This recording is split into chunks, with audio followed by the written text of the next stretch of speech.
The sun hung low over the endless plains of Montana, painting the tall grass in shades of gold and amber.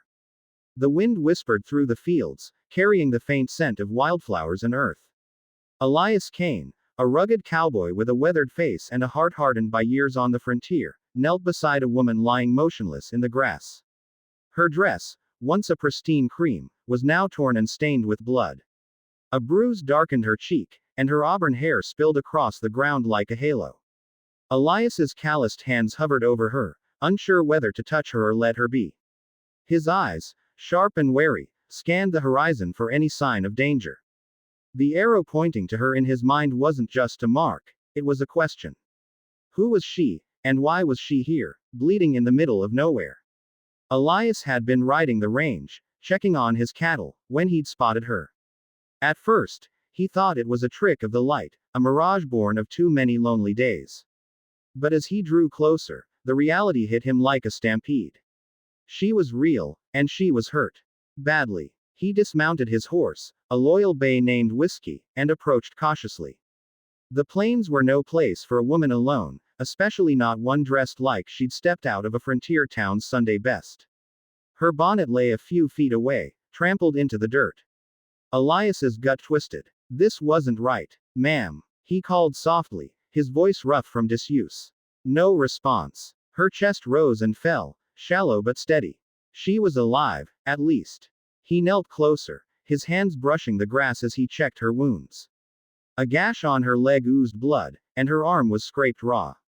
The bruise on her face looked fresh, like someone had struck her hard. Elias's jaw tightened. He'd seen enough violence in his 35 years, bandits, bar fights, the occasional range war, but this felt different. Personal. He tore a strip from his shirt and bound her leg as best he could, his fingers moving with the precision of a man used to tending wounds on the trail. The nearest town, Willow Creek, was a half-day's ride, and the doctor there wasn't much for miracles. Still, he had to try. Elias glanced at the sky. Dusk was coming, and with it, the chill of a Montana night. He couldn't leave her here. Not like this. Whiskey nickered softly, sensing his rider's unease. Elias stood, wiping his hands on his vest, and made a decision. He'd get her to the old Miller cabin, a abandoned homestead a mile east. It wasn't much, just a leaky roof and a stone hearth, but it was shelter. He scooped her up gently, her slight frame light in his arms, and carried her to Whiskey. The horse eyed him warily but stood still as Elias draped her across the saddle. He climbed up behind her, one arm steadying her as he urged Whiskey forward. The ride to the cabin was slow, the terrain uneven and the woman's condition weighing on his mind. Her head lolled against his chest, and every so often, she let out a faint whimper.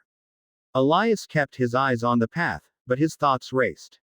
Who was she? A runaway? A thief? Or worse, someone's victim? The West was full of stories like hers, but they rarely ended well. He pushed the thought away.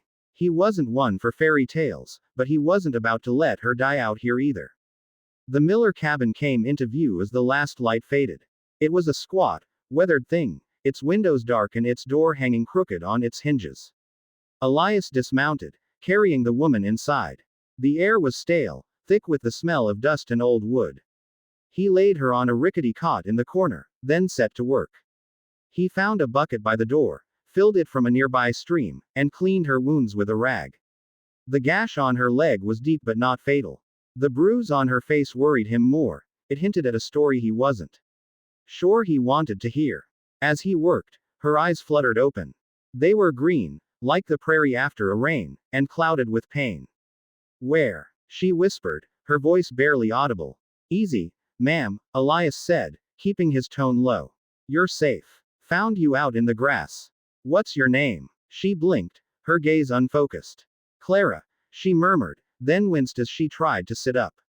Clara Bennett. All right, Clara Bennett, Elias said, gently pushing her back down. You're hurt. Stay put. I'm Elias Kane. This is my land, or near enough. What happened to you? Her eyes darted to the door, then back to him. Fear flickered across her face, raw and unguarded. They're coming, she whispered.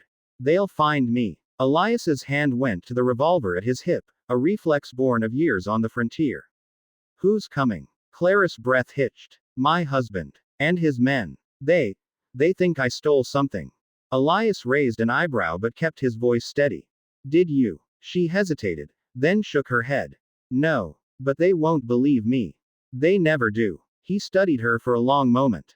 Her dress, though torn, was fine, too fine for a woman wandering the plains alone. Her hands were soft, uncalloused, the hands of someone who'd never worked a ranch. She wasn't from around here. What did they think you stole? A locket, she said, her voice breaking. It was my mother's. He gave it to me when we married, but now he says it's his. Says it's worth more than I know. He hid me when I wouldn't give it back. Elias's grip tightened on the rag in his hand. He'd seen men like her husband before, men who thought they owned the world and everyone in it.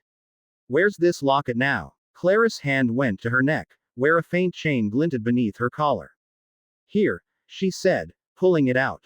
It was small, gold, with a delicate clasp. He'll kill me for it. Not if I have a say, Elias muttered.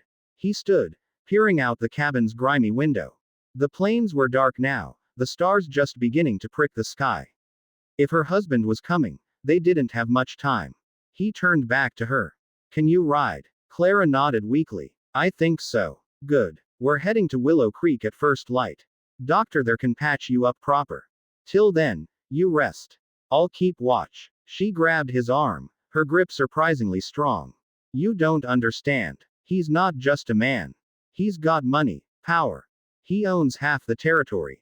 If you help me, he'll come for you too. Elias met her gaze, unflinching. I've faced worse than a rich man with a grudge. You're not dying out here, Clara. Not on my watch. For the first time, her eyes softened. Why are you doing this? He shrugged, turning back to the window. Ain't right, leaving a woman to the wolves.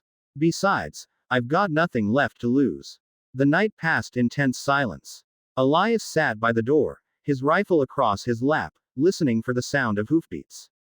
Clara slept fitfully, murmuring in her dreams. When dawn broke, pale and cold, Elias helped her onto whiskey. She was weaker than she'd let on, but her jaw was set with determination. They rode west, toward Willow Creek, the locket tucked safely beneath her dress. The town was a dusty speck on the horizon, its wooden buildings sagging under the weight of time.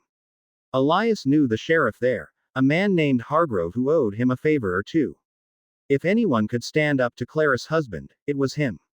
But as they crested a hill, Elias's heart sank. 3 riders were approaching from the east, their silhouettes dark against the rising sun. One carried a rifle, another had a badge glinting on his chest. Clara tensed behind him. That's him, she whispered. That's my husband. Elias's hand went to his revolver.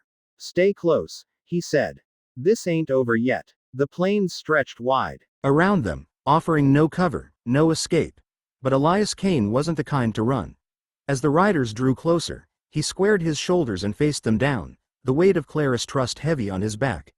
The West was a hard place, but it was his place. And he'd be damned if he let it claim